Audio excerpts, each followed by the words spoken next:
एक दिन अम्मा ने चीकू को कहा, चीकू बेटा, जंगल के उस पार नदी के किनारे बेर का पेड़ है, वहां से कुछ पत्ते ले आना, मैं आज खास काढ़ा बनाऊंगी। वह प्यार से बोली। चीकू खुशी खुशी दौड़ पड़ा। जैसे ही चीकू जंगल में पहुंचा, वह बांसुरी बजाते ही आसपास के जानवर नाचने लगे। खरगोश, हिरण और यहाँ तक कि एक भालू भी। चीकू मंत्रमुग्ध हो गया।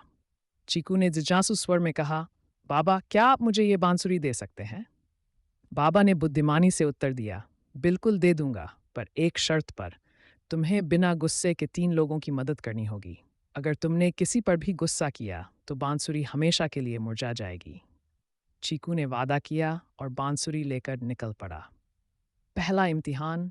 जंगल में चलते चलते चीकू को एक लकड़हारा मिला जो अपना कुल्हाड़ी खो चुका था। चीकू ने पेड़ों के बीच जाकर ढूंढा और कुल्हाड़ी लौटा दी।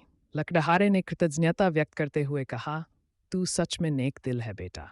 चीकू ने सोचा, एक मदद पूरी। दूसरा इम्तिहान। थोड़ा आगे एक छोटी सी बच्ची रो रही थी। उसकी गुड़िया झील में गिर गई थी। चीकू ने तुरंत अपनी धोती का एक सिरा बांधा, झील में उतरा और गुड़िया निकाल लाया। बच्ची ने सराहना करते हुए कहा, तुम तो सच्चे हीरो हो। चीकू खुश हुआ, तो मदद पूरी। तीसरा इम्तिहान। अब आखिरी इम्तिहान बाकी था। तभी सामने से गांव का सबसे बदमाश लड़का मोंटी आया। मोंटी ने आक्रामक होकर कहा, तू बच्चा है, बांसुरी मेरी हुई। चीकू का मन गुस्से से जलने लगा, पर तभी उसे बाबा की बात याद आई।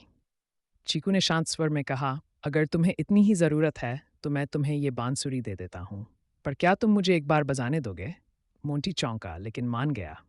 चीकू ने बांसुरी बजाई और चारों ओर फूल खिलने लगे, पेड़ झूमने लगे और हवा में मिठास भर गई। मोंटी का दिल पिघल गया और उसने अफसोस जताते हुए कहा, माफ़ कर यार, ये तेरी ही चीज़ है। अंतिम दृश्य। चीकू ने तीनों काम बिना गुस्से के कर लिए थे।